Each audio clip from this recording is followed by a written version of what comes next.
I didn't ever do anything in biological sciences, so I don't have anything in common with here, not at least not directly. I started here doing a basic science degree, and got to the end of third year, or towards the end of third year, and really didn't quite know what I was going to do.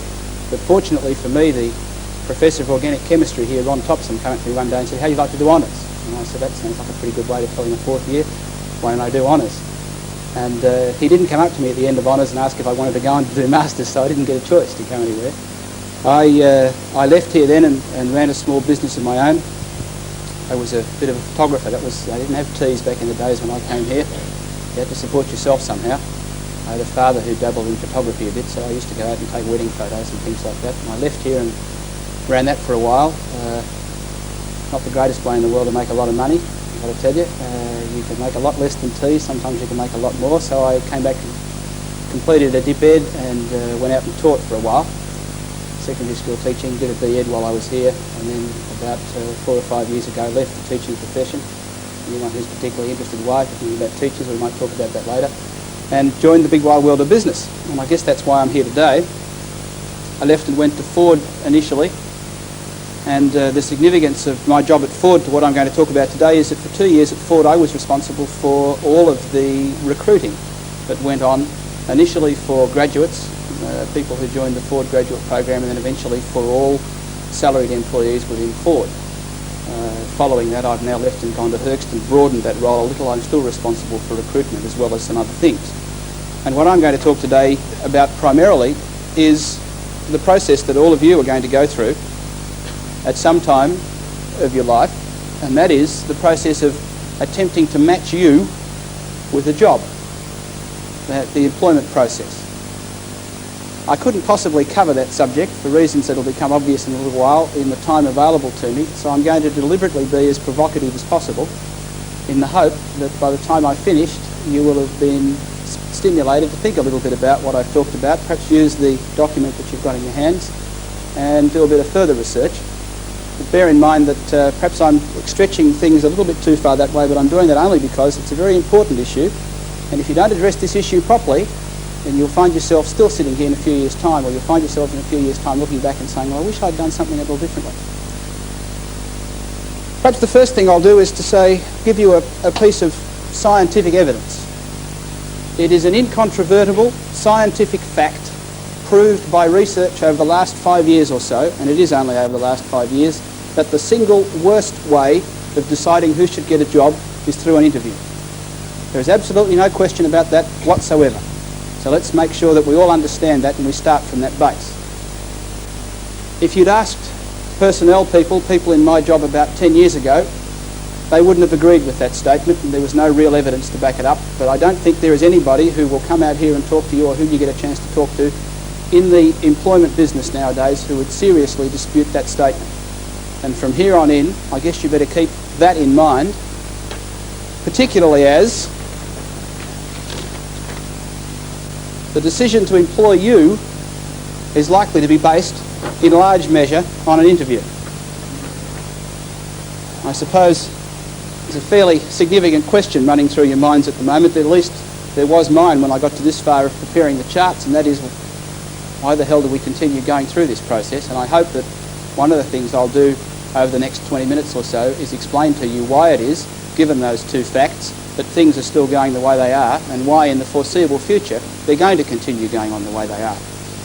Should also mention that the interview, of course, isn't the only way in which your future career and the matching of you to a particular job is going to take place. There are a number of other sources that may be used, and in fact I should mention that there are a number of other ways of selecting people for jobs other than interviewing. Those of you that are particularly interested in that, if you want to ask me some questions about other ways of getting employment going, I can talk about that a little later, but I'm going to focus primarily on the interview, because the facts are, for all of you, or at least very, very many of you, that is going to be the process that you go through. Well, I suppose I better justify this statement. If the single worst way of employing people is on the basis of an interview, and yet you're all going to be interviewed, I better talk a little bit about why employers use interviews. Oh, sure. I guess the first reason is because they're short. It takes about 20 or 30 minutes to have an interview, and as a man who last year had to interview 960 people for 20 jobs, time's a pretty important resource. And in any organisation, when it comes down to the bottom line, one of the least resources that you have, or one of the least available resources you have, is time. So one of the advantages of an interview is that it's short. It could also be a considerable disadvantage. I'd suggest to you another disadvantage of an interview is that it's artificial. It's a long way physically from the job. Chances are the first interview you people have will be located perhaps in a career service here, room A or something. If you're lucky, you'll be located in the employment office of a job, which if you have a very close look, you'll notice that most employment offices are located quite a long way from the plant.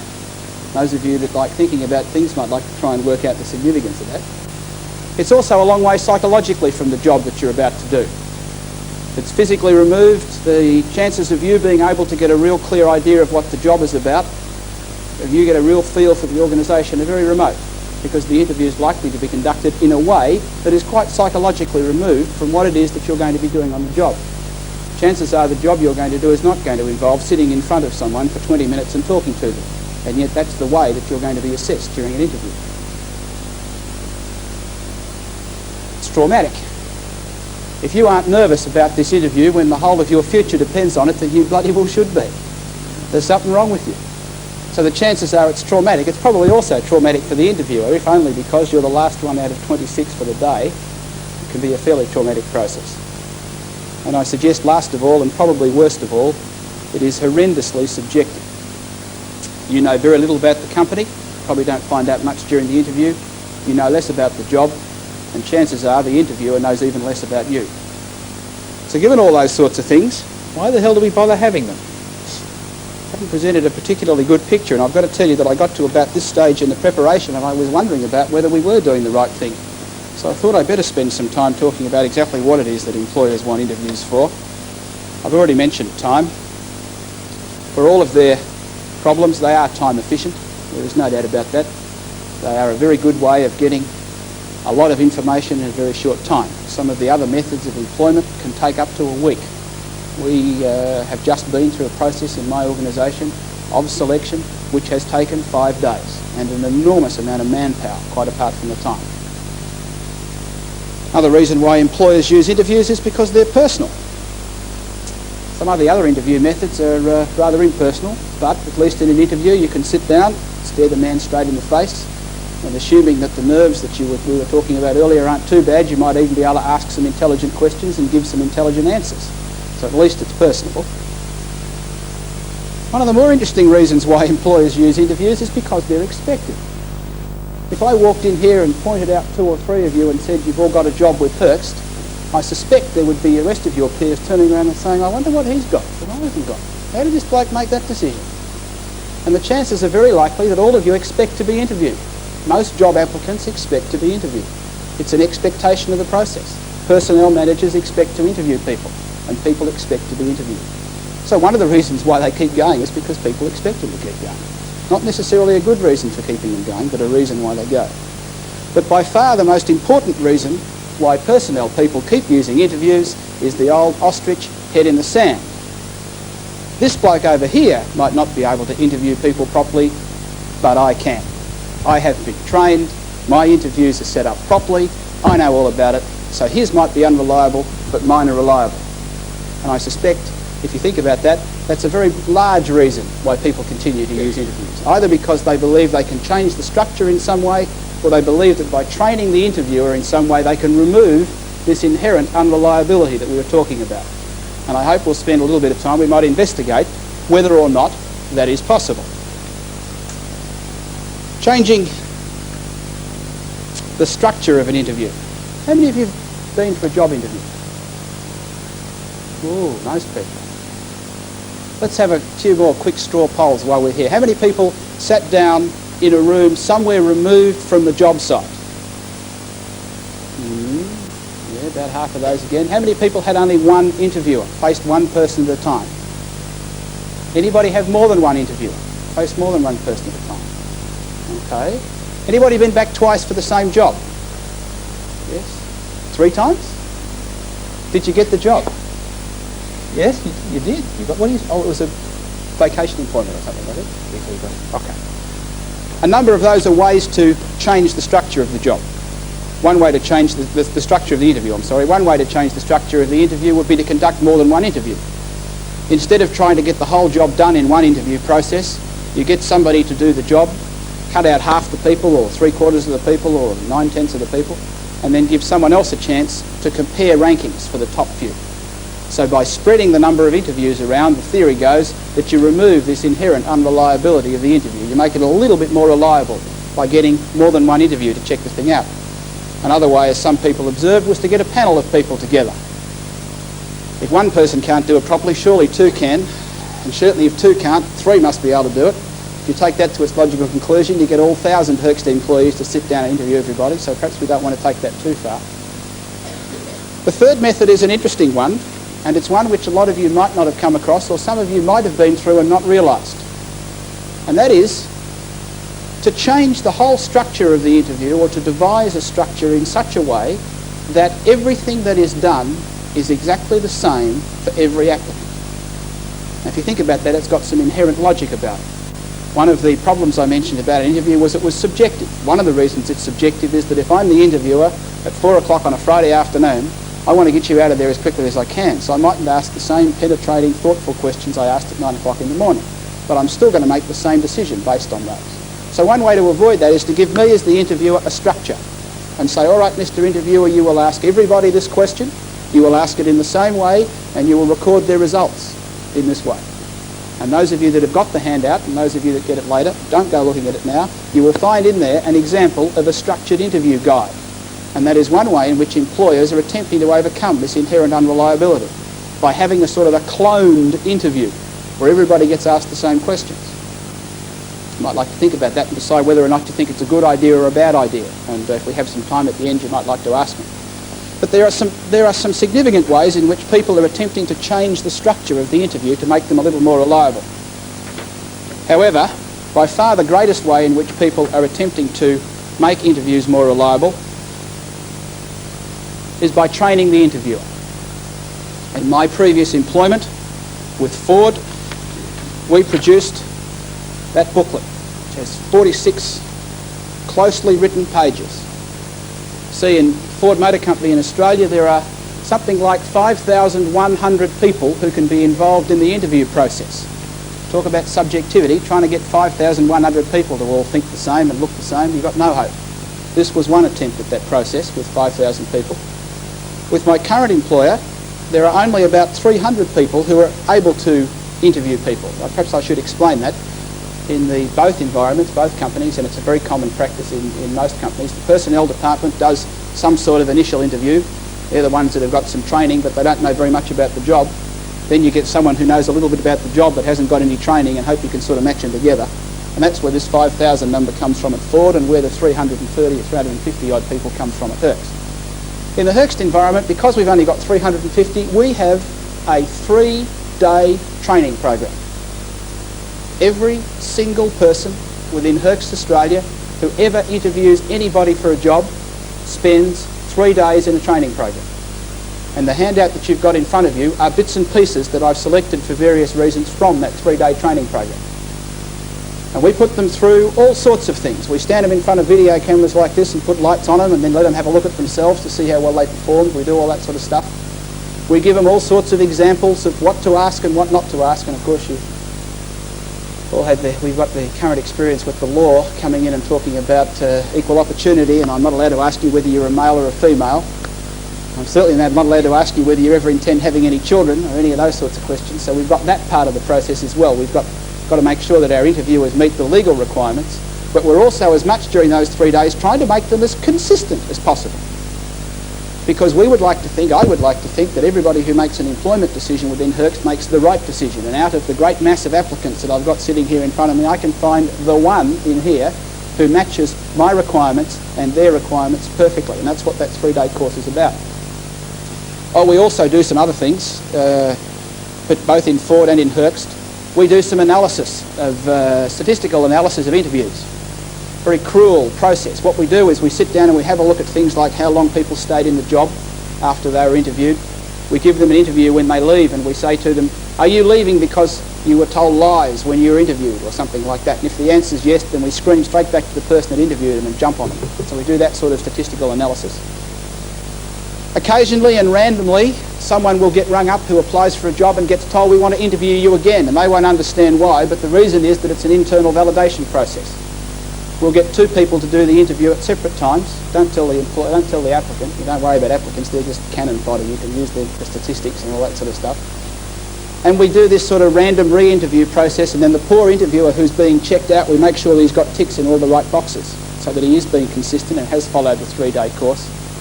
And one of the other sneaky things that we do, particularly with graduates, I've got to tell you, is we get them in after the process and we sit down and we say, now we've got you on our payroll, and now you can't get out, and tell us what you really thought of the interview. Did you like it? What didn't you like about it? And we get some feedback and some information that way. And I would suggest very strongly that the sort of experience that you see here with Ford and with Hearst are very typical. That employers recognising, we'll come back to the first slide, recognising that the single worst way of employing people is based on the interview, are happy to let that situation ride. They are working very, very hard at trying to correct that situation. I've got to tell you that all the research says we're not succeeding very well, but that's another point. All right, if we're doing all that, what does that mean to you? Well, I suggest that means one thing to you, very simply.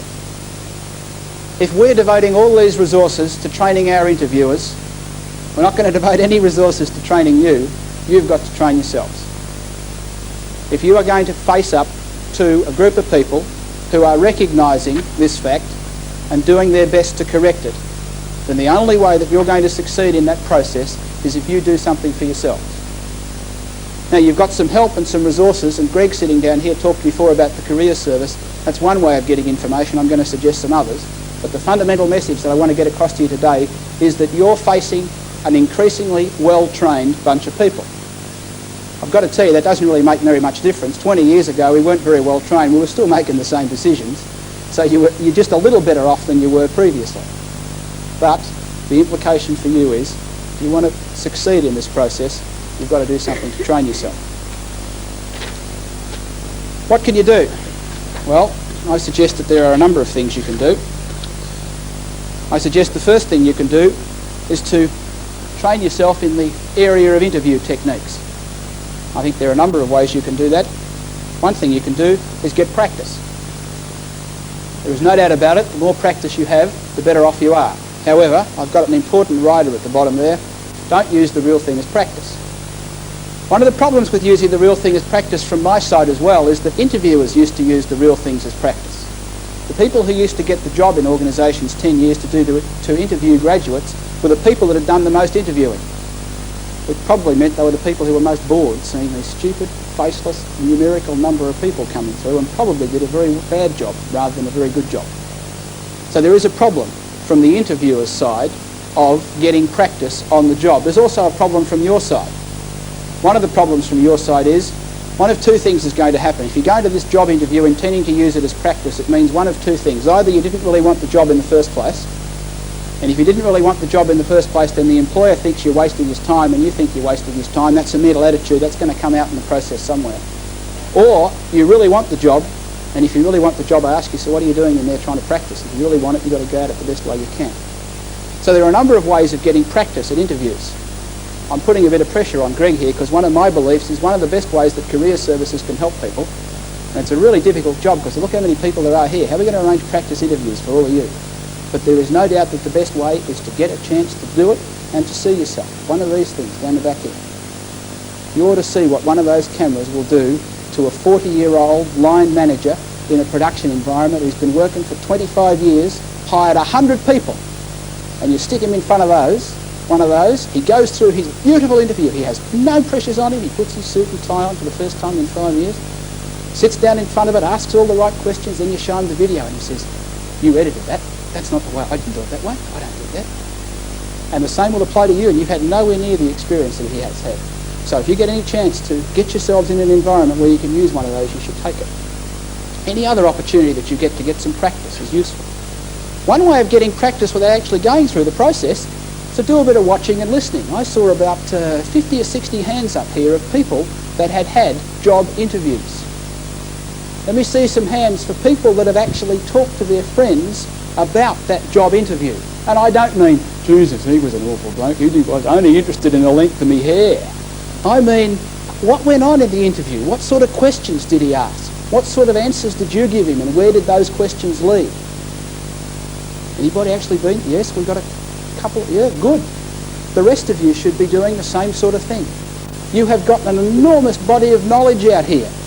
There is more knowledge of job interviews sitting in this room than there is residing in here, almost. Almost. I've perhaps done a few more than you've done backwards, but in most cases there's as much information in this room as there is inside me. The only difference is it's all in here, and you've got to get it together, and one way to do that is to talk to your peers, have a chat about it. Have a talk about the process, see what you can learn that might make your next interview worthwhile. Another thing you can do is do some reading, and there's my free plug for the handout that I've given. As I said, that's a part of the 3-day course. I've deliberately selected parts which require a bit of work for you. The last thing we do on the course is we give all our people a questionnaire on interview techniques. You'll find the questionnaire in there. I nearly didn't put the answers in, but I relented. The answers are at the back. But try answering the questionnaire before you have a look at the answers, and then go read the answers and justification.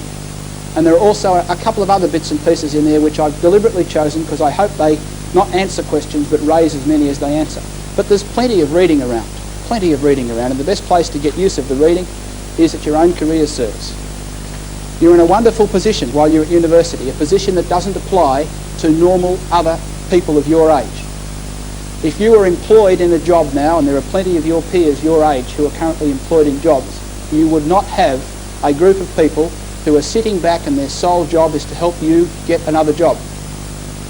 The resource that exists in the career service here and in other universities, and believe me, as someone who's been on every tertiary campus in Australia, there is such a wonderful resource there for people if they only go and make use of it. And it's not just to go and get people like me to come here and talk to you, but it can be applied on an individual basis to help people if they are prepared to think about what their questions are and to make use of the answers. Then the resource is there. And it's really, I shouldn't have to be here. In the ideal world, you should be able to get everything you need. The resources are all there. The fact that I'm here is a reflection of the fact that you people aren't making full use of the opportunities available to train yourself in a very important part of you getting a job. I suggest that you not only need some background information in the actual interview process itself, but I suggest that you also need to do a bit of background, and this is perhaps the more traditional thing to say in these sorts of sessions, and that is on the content of the interview. And I suppose if you've been to people talking about career service, you've heard all this before. Before you actually get into the interview, you should know all you can find out about the company.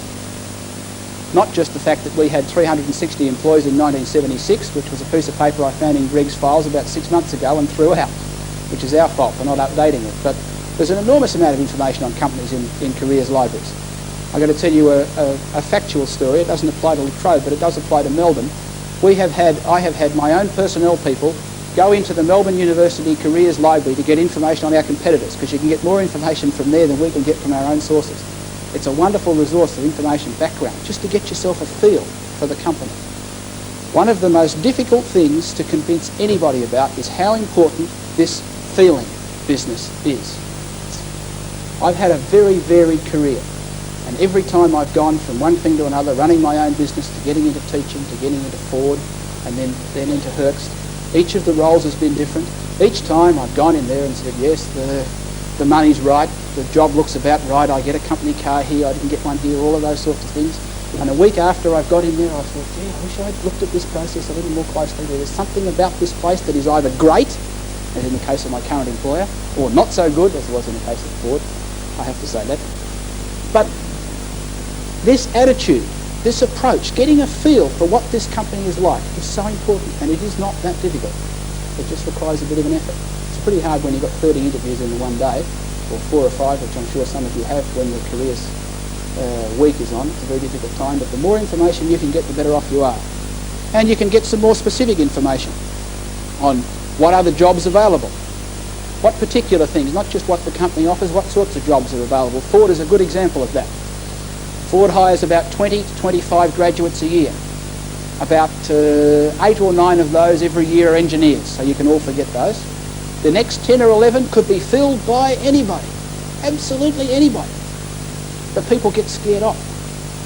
They think, oh, gee, I know all there is to know about molecular biology, but I don't know anything about supplying materials or getting parts in on time or selling cars to dealers or anything like that. The plain fact of the matter is most of these employers have got not a particular job where they want to slot people in, but they're looking for some magic thing called potential up on the end here, and almost anybody can have that. And what your degree tells them is not that you know a lot about molecular biology, but that you know a lot about how to apply yourself. You know a lot about how to make sure that you get through a fairly rigorous university course. And then beyond that, it's up to you to show your interests and to go from there. There's 2 other things I think that are not normally mentioned that I wasn't able to find in my searching through of what other people have said at these times. You can find out lots of information from your peers, again, about what sorts of people the company's employed previously. I bet you all know somebody who's a year ahead of you at university. Everybody knows someone who's a year, maybe 2 years ahead. Some of them who you came through university with have now got jobs. Give them a ring one day, invite them around for dinner, find out what the job's like, find out what the company's like. Better still, get them to invite you around for dinner. You get a free dinner that way. But talk to them. They are in that position already. They are a resource that you've got access to that can be of use to you. Find out what sort of people the company's employed previously. And lastly but not leastly, I'll take it off in a hurry because I'm reluctant to put it up, you can find out an enormous amount if you want to ask about the interview. When I came to La Trobe last year, I interviewed 52 people over a 2-week period. To the best of my knowledge, not one of those 52 people went to any one of the other 52 people and said, hey, listen, this bloke likes this, or this bloke likes that, or he doesn't like that, or he does things that way.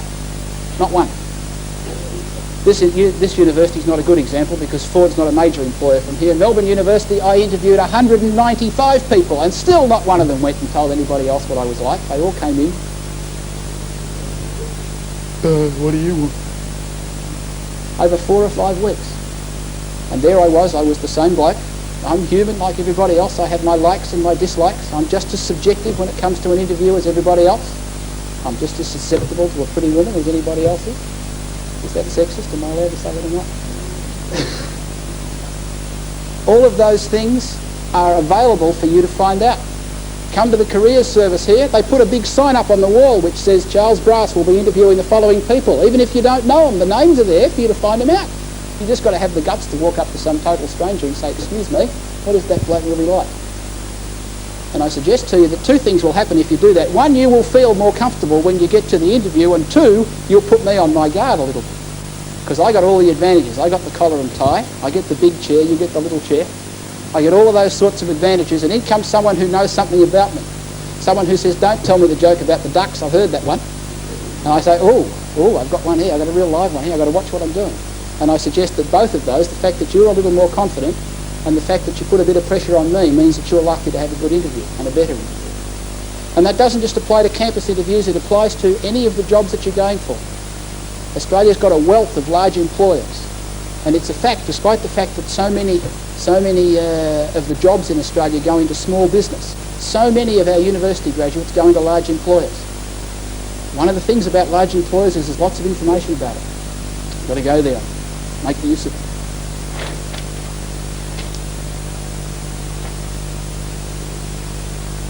The last thing I say to all of my Herxt managers on their 3-day interview course is this sentence, the other way round. The best way, the single best way that I can imagine to explain to you what you should do from your point of view in training yourself for an interview is to look at it from the interviewer's point of view. Imagine the best way you can that you were an interviewer, and imagine what you would want, what you would look for, what state of mind you're likely to be in, where you're coming from, and then try and give him that. That's not a manipulative thing, that's just a good, common sense, logical thing to do. I say it to my managers from the point of view that we drag someone in off the street, we make them sit for 20 minutes, stewing, get them a bit nervous, maybe give them a cup of coffee, usually cold, and then we drag them into an interview room and sit them down there. The theory behind, there's a bit of logic, you think I'm joking, that's not, That's not joking. The theory goes that if you know you're coming for an interview, then you steel yourself and you prepare yourself and you say, yes, Mr. Brass, I am a really wonderful person. When in real life you'd say, nah, Charlie, don't think anything about it at all. Don't like you at all, mate. The theory is if we get you to sit in the interview room for 20 minutes and give you a cold cup of coffee, you forget all about that stuff you prepared and you come in as the normal, real person. We do all that. We're very good. Herc's got an industrial psychologist. Gives me all this information. Ford had 3 or 4 of them. You're up against a pretty major bunch of people. Up with all these tricks. Think a bit about it. Imagine all the tricks you'd like to play on the interview and play them back again. Look at it from the point of view of the interviewer. If you're in a campus interview situation and it's 5 o'clock at night, go in there bearing in mind this bloke's going to be tired. Bearing in mind that the last thing he wants is another loudmouth university student telling him what a wonderful job he's done being captain of the under-17 football team. And do something that will relate properly, appropriately to that interview. And that's a very, very broad subject. We can talk about that for a long time, but the fundamental rule is you're going to look at it from the point of view of the interviewer. And then hopefully both of you will have a better time of the whole process, because that's really what this whole interview process is about. In theory, what happens in an interview, the theory of the perfect interview, is that someone who knows exactly what the company is looking for, what exactly the job is about, what sort of person the company wants, and all the details about the company and the job, faces someone who knows exactly what they want, exactly where they want to be in 5 years' time and what career they want, and they mutually exchange all the information necessary to come to a sound decision about whether or not they're going to take the job on one hand or whether they're going to give the job on the other. And the closer you can make your part of that to the ideal, the better off you are, because as employers, we're working as hard as we can to make our part of that bargain as close to the ideal as we can. And then hopefully we might actually start matching people to jobs in a more meaningful way. All right, I've talked a lot about interviews. I'm going to give you a chance to ask questions, so if you've been writing notes you can ask them, but I can't let it go without saying that for all of you, as I said earlier, there are some other pieces of information that are involved in the interview process. You are not just going to be interviewed. There are also some other sources of information. Some of those sources of information are written in the form of a resume or an application of some sort, whether you provide it to the employer or whether you fill in the employer's application form. Some of those sources are verbal. You'll usually be asked to supply the names of some people who think you're pretty wonderful, and we'll check up on you. Every now and again, we'll find some people who may or may not think you're wonderful and check up on you. One of the things we do is we have lunch with the careers people. And when I come here to have to interview people on campus, one of the things Greg does for me is he takes me to lunch. That's nice, but he also brings along a whole lot of professors from various departments, including biological science, and we sit down at lunchtime and I'll say, who are the smart ones in biological science this year, eh? And he'll tell me, hopefully. I don't necessarily believe him sometimes, but he'll tell me. So we get information from various sources in a verbal sense, other than the information that you provide. So I can't let today go by without spending a little bit of time talking about these other sources of information. And the fundamental rule with all these other sources of information is to bear in mind that you are never the only applicant. And if you are never the only applicant, then you are never the only person whose resume has to be read. And if you're never the only person whose resume has to be read, you've got to give me a reason to read it thoroughly. And if I haven't got a good reason to read it thoroughly, if I can find a good reason to throw it in the bin, I will throw it in the bin, because there's another pile of 20 over here that might not have that good reason in it. And so your job in providing me with some written information is to give me a reason to read it thoroughly. Give me a good reason why I should find out all the information that you put in there and ignore the other 20 that are sitting in the pile over there. And I suggest there are a couple of ways that you can do that. One way is to be brief. Never ceases to amaze me, and it's a good thing there's no engineers here, how an engineer who's done exactly the same length of course as you have can fill out a 20-page resume and not laugh. He's been alive for 20 years. He's done exactly the same thing as a biological science graduate, except he's done engineering, but he believes that all the little things he's done fill out a resume out to 20 pages. Engineers have got to be the most verbose people in the world. Until you give them a job, then they don't want to talk to anybody. They just go hide in the corner and play with whatever it is they do. But they make their resumes very long. Keep your resumes brief, but make them complete. And I'm going to come back on the last point to talk about what I mean by complete. But by complete, I come back to the point that I made earlier about looking at this process from the point of view of the interviewer. Be complete, not what you think is complete, but give me the information that you think I could possibly want. So if you don't think it's important to tell me what your mother's maiden name was, don't give it to me. You'll be surprised how many people give me their mother's maiden name. So have a bit of a think about this thing. How am I going to make it brief and how am I going to make it complete? And then set it out well. And I might as well reveal the next one at the same time and have it typed, for God's sake. Nobody's handwriting is good enough to read when you've got a pile of 20 typewritten ones over here. Doesn't matter what it costs, get it typed. And if you're going to get it typed, get rid of all the spelling mistakes and all those other sorts of things. You would have no idea how annoying it is to sit and read a pile of things and to find all these spelling mistakes and to find you have to go from here to here to find the things together, or you can't read the word because it's handwritten. If you're going to apply for the job, put yourself in the position of this poor person who's got to open all these envelopes or read all these resumes and make it as easy for them as you can. And coming back to the point about making it complete, it surprises me that I should even have to mention this, and it may surprise some of you, but I'd be prepared to bet that if I asked you all to produce your resumes, there would be at least 2 in here who didn't include their phone number, didn't include the address where they are at home and during term time, didn't include all that sort of relevant information that means it's very hard for me to find you when I'm looking for you.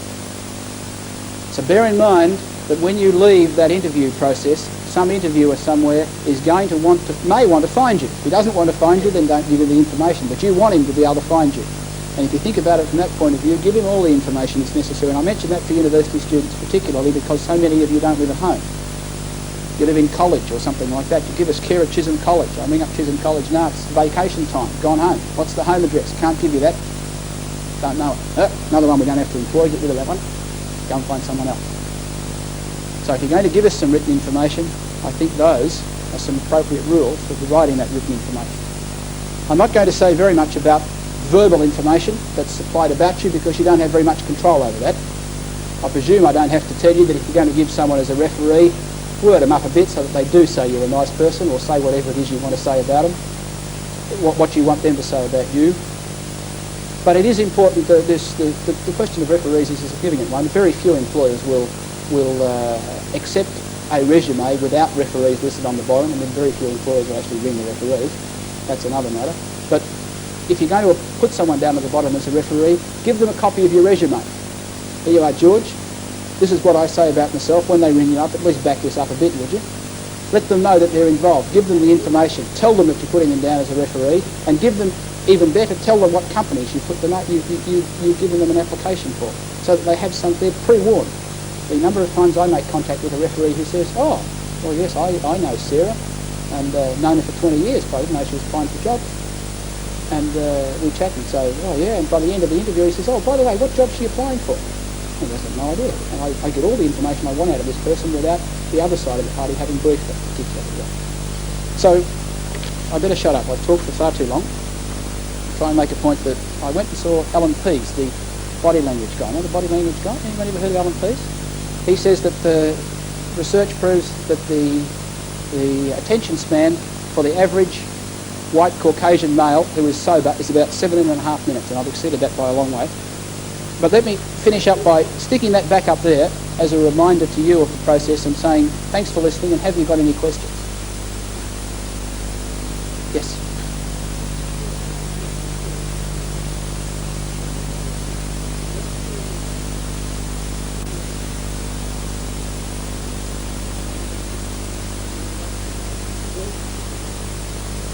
The question's about mature age students and how they fit into the employment process.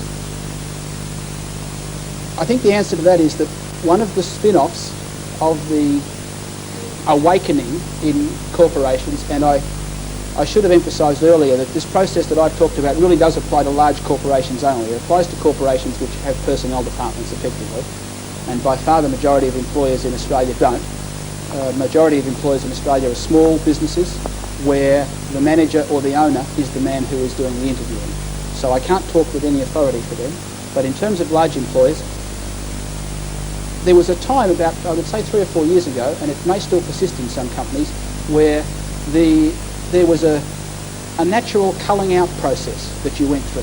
There was a series of logical steps. If you were faced with 960 applicants, first of all you got rid of all the women because they were all going to have babies and not work anyway. So that cut the applicants in half. You didn't care whether they were any good or not. You didn't have to worry. You see, people get a bit upset at that. I see a few smiles on the face of the women. And I think, gee, what a silly decision to make. If you assume, let me just assume for the moment, that one of the men, at least one of the men, is as good as one of the women, then if you cut out all the women and concentrate on working on the men, chances are you're going to find that one man. Whereas if you try and work through these other 350 odd dead-end women, forgive me, to find this one good woman, you might waste a hell of a lot of time processing those people. So people used to make that sort of step. First of all, they get rid of all the women, then they get rid of all the non-graduates. Not because graduates had any particular benefit over any others, not that could be proved, but simply because that got rid of another large slab out of the process. And then you got rid of all the mature age graduates, because they obviously didn't know what the hell they wanted to do, and you couldn't be bothered with them. They probably wanted to be university lecturers anyway. Now I think that era has passed, and I think it's passed for the simple reason that one of the things employers have come to realise is the incredible cost of making the wrong decision. At Ford, we estimated very accurately that it cost us about $7,000 to employ a graduate and about $9,000 or $10,000 for the first year training program.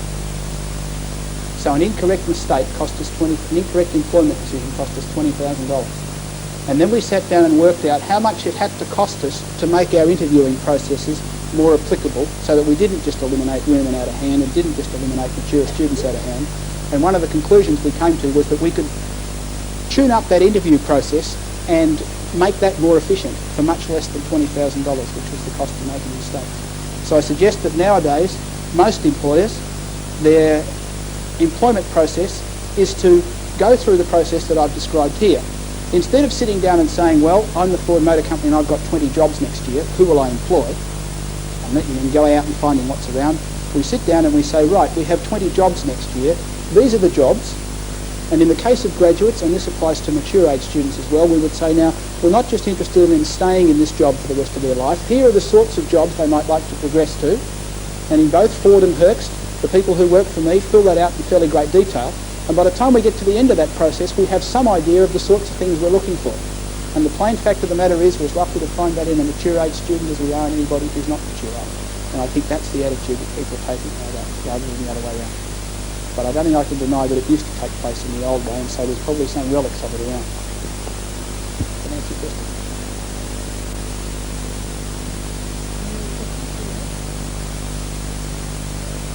Good heavens, I haven't been very provocative at all, have I? So I hope that's the case. Why did I give up teaching? Have you got any prospective teachers in the room? Anyone thinking of going into teaching? Few. Fundamental problem with teaching, and it's a problem that, at least in my, it was a fundamental problem in my mind anyway, and it's a problem that I don't think will change. And that is that the best teachers end up not teaching. The thing about the teaching profession, for those that don't know, is that it's effectively a four-tiered scale. There are teachers, then there are senior teachers, and then there are administrators. And there's two levels of administrators. And the thing about progressing, the only way to get more money in teaching is to progress through those scales. And when you become a senior teacher, they let you teach less and administer more. And you end up giving the strap to naughty 10-year-olds when you want to be teaching science. And the problem that I faced was that it was exactly that. I enjoyed teaching kids. I enjoyed being with people, meeting people and getting involved with them. I didn't enjoy giving them the strap. And they gave me more and more opportunity to give them the strap and less opportunity to teach them, so I got out. And those people who are contemplating entering teaching, I would ask you to search your souls very hard about what your objectives in life really are. Now, being an ordinary classroom teacher is a reasonably rewarding profession nowadays. At the top end of subdivision 14, I would suspect, I'm guessing, but I would say a teacher would be earning $24,000 or $25,000. 27, that's even better. Now, $27,000 in industry, if you were to leave, the logical step for a teacher in industry to stay in the same line would be to go to become a training officer. Now, if you were a training officer, you'd be struggling to earn that. 24, 25 for a training officer. So, and there are plenty of people who earn $27,000 and support a family of 2 and live happily ever after. And if that's what you want to do, and if you're happy with that, and if that gives you satisfaction, that's fine. I couldn't live on $27,000. I didn't even have a family of 2. So I wanted to get out and get more. And that was my... But if you can live with that, and you're happy with that, then... I missed that. Then teaching's an appropriate profession. Anyway, does whoever it was want to repeat that? I missed that. Sorry, go on.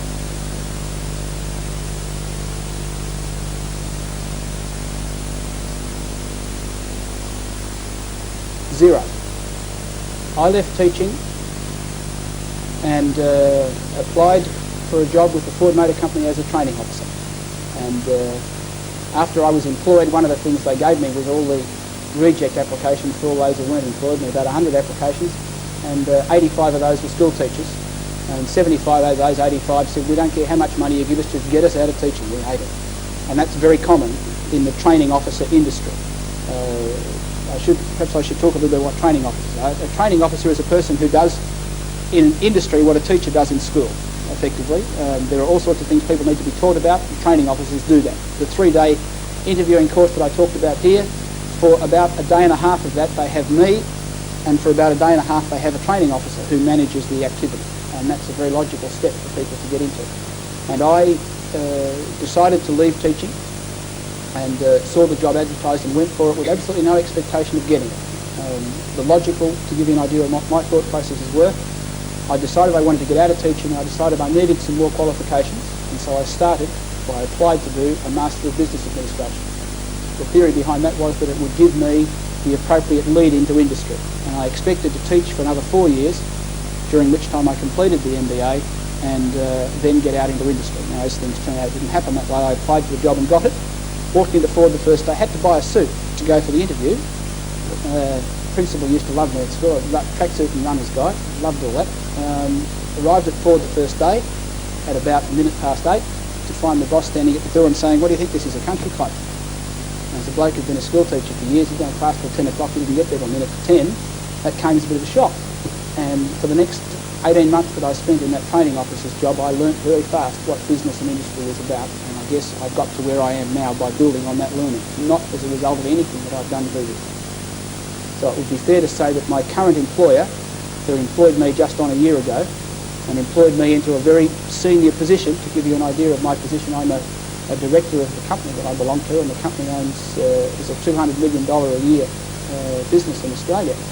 They employed me on the basis of what I'd done at Ford, and very little on anything else, which only goes to show that you can make all those sorts of changes in your life. And it comes back to the question on mature age students. If you can sit down and during that process give them a good reason why you've done all the things you've done, they will employ you if you're good enough. I wouldn't have said that 5 years ago, but I would say that now. If you're good enough, you'll get the job. Whereas previously there were all sorts of things that got in the way. I see a few restless people. We're running into lecture time. Should we shut up, should we? Or we... No? Anybody else got anything else I've raised you want to ask? Yes.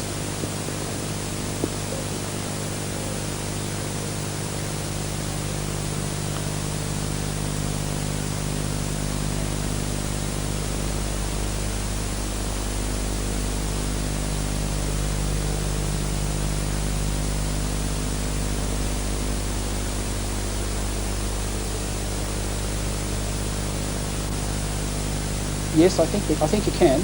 But I think a more important question is to have a look at the job that you're going to apply for. If we take most of the large employers that employ on campus, most of the people that come and want to interview on your campus interview program, I would say 95 to 99% of those people are not looking for someone to fill the first job they get into. Almost without exception, those people are looking, they're making, if you like, the sort of graduate program that Ford runs is a way of saying, look, we have no idea whether you're any good or not. We're going to bring you into our organisation for a year, and then somewhere towards the end of that year we're going to talk about where you go from there. So to some extent, just getting onto the program is enough. And there are plenty of jobs like that that are either on a graduate program or are designed by the company for developmental reasons, where they're prepared to take somebody who shows the necessary, if almost guts and determination, if you like, the necessary will to do whatever is necessary, and is then able to progress through the company. There are similarly a lot of positions where they advertise, where they want the stores clerk, for example, and that's all they want. And the last thing they want is someone who wants to be managing director of the company. Now, the old story of these guys who started off as the mail boy and ended up managing director, the personnel manager of those companies must have gone insane. You don't want this bloke to be managing director, you want to do the bloody mail. None of this wall climbing business. But their companies are setting up programs for, to some extent, that are geared to people just like that. People who don't necessarily have a good record, but who can demonstrate the appropriate presence to say, all right, I really don't know, but I've got the travel bug out of the system. There's a subtle hint for you. I'll give away a hint. We often like people who have travelled better than people that haven't travelled, because everybody wants to travel. And until you got it out of your system, we're a bit worried about you. It's a bit like being pregnant. It's a bit like we've transferred from women getting pregnant to travelling, you see. So if you've got the travel bug out of your system, that can actually be an advantage. And you can say, look, here I am. I've done all that. I've seen Tibet. I've conversed with monks and done all that. And I've got all myself together. I'm now ready to come to your company